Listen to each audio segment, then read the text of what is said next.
被拼，又撞2拳。周志鹏发怒，谁也拦不住，直接在擂台上狂轰老外20多拳，成功击败昔日的劲敌，完成复仇。3年的铁砂掌周志鹏可不是白练的。就在3年前，不精通拳法的周志鹏在擂台上吃了亏，被伊朗拳王打了个人仰马翻。3年后的周志鹏已经将铁砂掌全部融入到了手掌之中，对此次复仇势在必得。他的对手是来自伊朗的伊萨，绰号波斯弯刀。3年前的伊萨正处于巅峰时期，不管是拳法还是腿法都比较出众，精湛的战术加上诡异的打法，让伊萨在中国拳坛持续了3年无一败绩。俗话说解铃还须系铃人，伊萨来中国第一位击败的选手就是周志鹏。接下来的3年里，一直保持连胜不败。这一次周志鹏将会亲手手刃了在华无败绩的伊萨，以此来挽回3年前所失去的荣誉。话就不多说了，来让我们欣赏一下周志鹏是如何复仇成功的。请长按3秒点赞，比赛开始。是谣言，如果伊萨真的认为我不会嘴，他一定会吃大苦头的。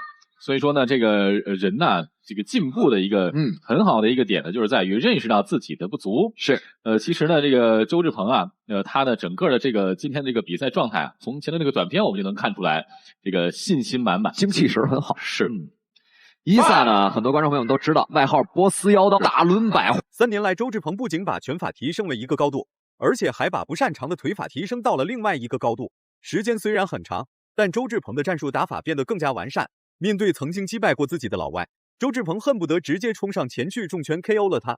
铁拳与弯刀的对决才刚刚开始，周志鹏岂能急于求成？这比赛的增加一些看点。周志鹏是这个拜了湘西的神秘老师学习这个铁砂拳啊，据说这个拳是来自于这个中国传统武术峨眉的一派。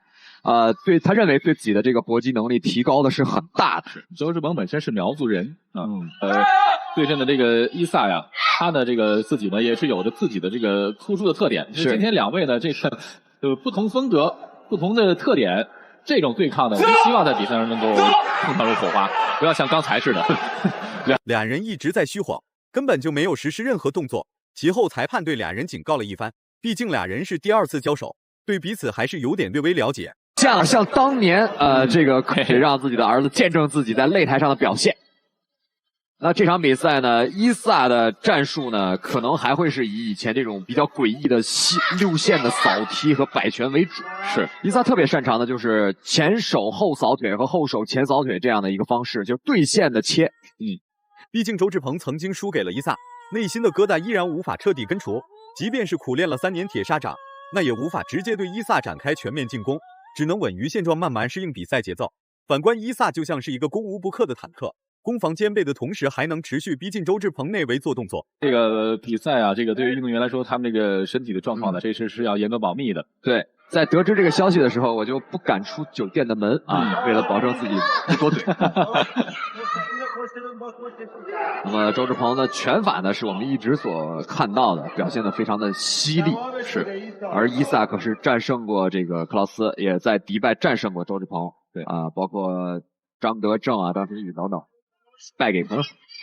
4年前的比赛，双方激战4局。今天呢，我们不知道是不是能够这个，在3回合之内，甚至更短的时间。回合结束了，俩人貌似是在过家家，根本就没有使出任何力气，只是在用试探动作来试探对方。拳法得到提升的周志鹏则是以拳法为进攻重心，反观伊萨一直都是以拳脚进攻为核心。总体来说，两人都在为加时赛做准备，并没有打算 KO 对手提前结束比赛。各位选手肯定都想着表现自己最好的一面，有时候会有一些谨慎。是拓展的训练营。第2回合开始了，两人内心都在各怀鬼胎，看似只是简单的出拳出腿，实则出拳出腿的力量非常庞大。伊朗老将在华无一败绩，自身的实力必然不能小觑。3年前在拳法上吃亏的周志鹏，此一时彼一时，拥有铁砂掌加持的周志鹏根本不怂伊萨。那我们看他的落点真的是还是保持了这种选中线的这种方式。其实呢，他这个打法跟他这个绰号啊，真的是有关系的。我们看到这个波斯弯刀，我们知道他这个刀的造型本身就异于这个平常我们这个刀。没错，而且这种刀法在使用的时候，这个方法呢也是有益于这个正常的我们刀法的使用的。没错，是。我们看伊萨现在的有效打击数提起来了，而且伊萨在这个可以说在中国被中国观众打克劳斯那场比赛。我还记得挺深，就是刚开始人工应该是打开了，后来伊萨为了看似伊萨是在往后拉扯，其实是在准备做防守反击，而且伊萨所打出的拳脚进攻十分诡异，并不是一般选手能够辨别出来真伪。反观周志鹏也丝毫不示弱，拿着拳头就开始往伊萨脸上砸。只不过伊萨的躲闪能力太过强大，所打出的拳头几乎很难命中伊萨。要抱摔的意思。在我们的比赛规则里，除了接腿摔以外的所有手法都不允许的。是的。周志鹏现在需要增加自己的这个击的频率。我们看他的儿子啊。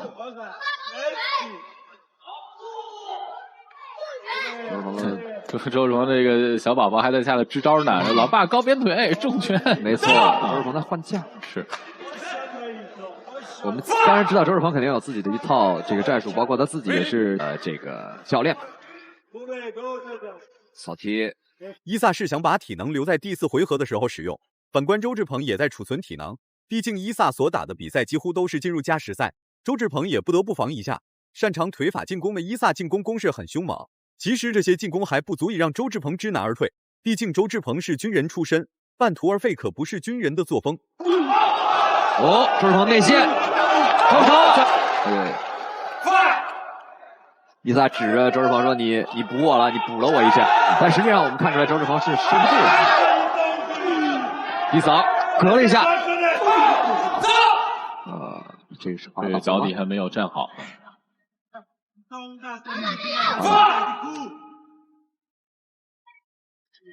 伊萨掏进去了，后手又塞了，又有了，又一次。比赛还剩下最后的10秒钟，周志鹏正在挥舞着有铁砂掌加持的拳头。一拳一拳打在伊萨的脸上，打着打着铃声响了起来，不然伊萨很难顶得住周志鹏的猛攻，毕竟打出的拳头又准又狠，要不是伊萨的躲闪能力高、抗击打能力强，伊萨岂能撑到第2回合结束？一番战输掉的周志鹏，甚至这场比赛的重要性，击败伊萨不仅可以挽回所失去的荣誉，而且还可以把伊萨在华无败绩的战绩终结掉。是，好像还没有完全这个状态啊，我们也希望周志鹏把自己的那个状态拉起来。当时周志鹏跟克劳斯对拼的那个比更兴奋，全是有的。对，我们需要他增加。第3回合刚开始，赛场就出现了小插曲，两人互相踢腿，周志鹏失误踢到了伊萨的裆部。我们看到双方是换腿了，是啊，伊萨这样的话会有最多休息。如果5分钟对伊萨来说不够，我相信够了。如果对5分钟对伊萨来说不够的话，裁判会根据两位选手之前的表现进行判定。我们看。这下是换了，这个伊萨是踢到了这个周志鹏的这个大腿的位置，在进行休息。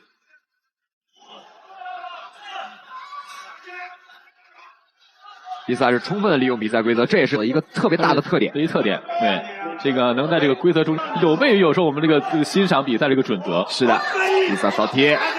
恢复状态之后的伊萨开始对周志鹏发起猛攻，毕竟已经到了危亡之际，最后的3分钟也就是俩人的决胜局。伊萨能否继续维持连胜？周志鹏能否终结伊萨复仇成功？就看最后3分钟时间俩人的精彩表现了。后的这个周志鹏的状态要这个亢奋多。伊萨做了一个前手，前后手扫踢，前后手连击。周志鹏的密度没有上来，是力量是不错的。不知道今天他的这个战术是不是要这个求这个稳健的稳扎稳打的打法啊？跟伊萨打是一个比较好的战术，他经常是不按套路出牌的一个选手。对，裁判太高了。这种得保证这个先少露破绽，让对手抓到。这下有。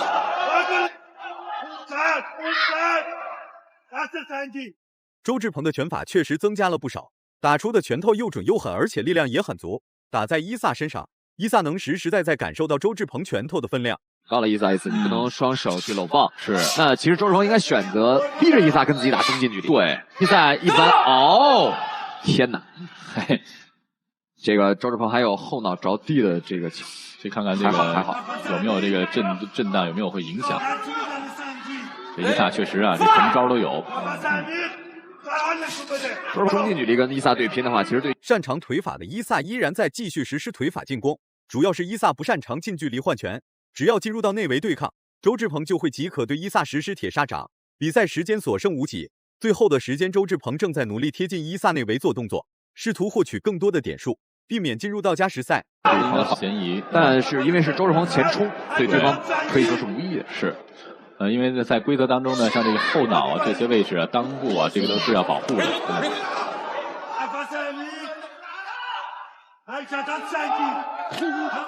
好踢，换一下。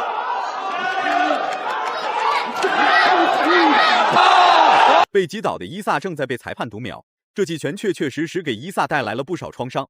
周志鹏的铁砂掌可不是白练的，既然能参加复仇之战，周志鹏自然会有十足的把握获得胜利。起来了。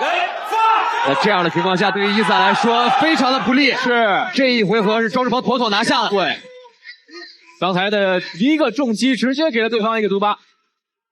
在强制8秒的情况下，我们回合的判定，如果前2回合都是以伊萨10比9胜的话，是的，刚才周志鹏应该是一个10比8，那双方会进入一个平局环节了。是，所以说呢，这场比赛的在前面的这个波澜不惊的这个沉淀之后，在最后一刻给了我们一个大彩蛋。没错，当我们认为这场比赛可能就这样下去的情况下，周志鹏给了一个重击。是，这个呢也给我们这个观众啊一点悬念和期待。这一会儿这个裁判这个判罚的，如果周志鹏拿下前2局的任何一局，那这场比赛都会以周志鹏获胜来为结果。我看，而且打的并不重啊，感觉是特别寸，正好打在了，正好在这个恰当的这个时间节点，我们合理的角度。最终比赛平局加赛1局，要不是周志鹏拿到了一个读秒，比赛可真就进行到了3回合。还有体能储存的伊萨则是占据了大比分优势，反观拼尽全力的周志鹏则是丧失了主动权。加赛1局。我们看到刚才的比赛。场上裁判牛曹旺老师，伊萨后扫，两个人换了腿，我先出了一个右手。第4回合刚开始，伊萨便认为周志鹏打了伊萨的后脑。前面3回合不知道伊萨打了周志鹏多少次脑袋，周志鹏只是误打误撞碰到了1次，就敢在裁判面前告状。手握比赛节奏的伊萨确实很强。不过愤怒的周志鹏则是比他更强。伊萨最擅长的是在自己的中距离和中远距离竞技。我们看又换了，把距离拉开，扫踢，周志鹏之后打不到，伊萨的右摆拳，顶膝。伊萨开始选择自己的这种步伐，把自己的距离不停的拉开。对，这样的话呢，周志鹏在这个进攻的时候呢，很有可能会把自己的重心让出来，然后就出现了空当。周志鹏刚才这个有压脸的嫌疑，而伊萨应该是滑倒了，也非常聪明。并没有打，我们看到了并没有打。对，那伊萨不断在给裁判。场上的地面开始出现长时间的扫踢，也是让周志鹏怒火中烧。愤怒的周志鹏直接重拳出击，瞬间几记重拳就把伊萨脑袋打迷糊了。还想和周志鹏拼拳的伊萨，丝毫没有意识到危险已经悄悄来临。2拳，有点连拉在周志鹏右额上啊，起了个包。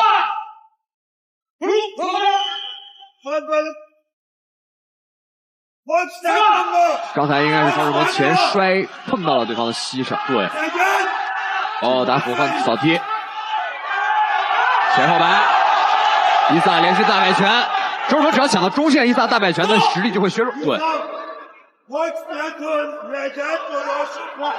裁判还是有警告了。被读秒1次的伊萨也开始击打周志鹏后脑，然而裁判也没有对其警告。无意之举，裁判并不会直接警告。擅长腿法的伊萨在擅长拳法的周志鹏面前，就像是小鸡在老虎面前一样畏惧。留给周志鹏的时间不多了，精神状态极佳的周志鹏直接突进伊萨内围做动作，无奈的伊萨根本就抵抗不住周志鹏的猛攻。周志鹏连续摆拳击中。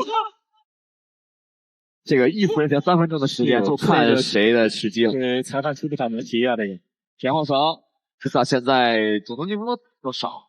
最后4秒钟，别跳一下。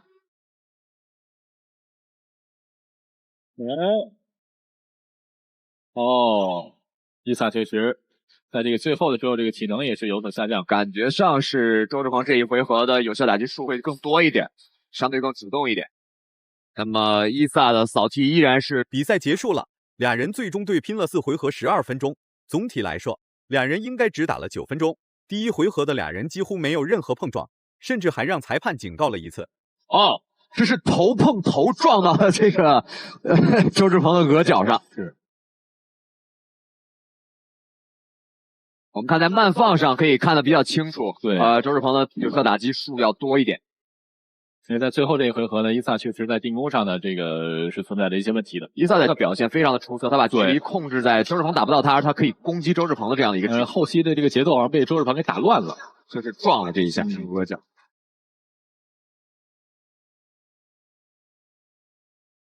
那么这样的一场比赛呢，我们来看一下最后裁判的加时赛的1次读秒，给了周志鹏很大的信心，不然伊萨的精准击打一定会给周志鹏制造大麻烦。最终周志鹏成功击败伊萨复仇成功，并终结了伊萨在华无败绩的神话。大家感觉周志鹏打得好的话，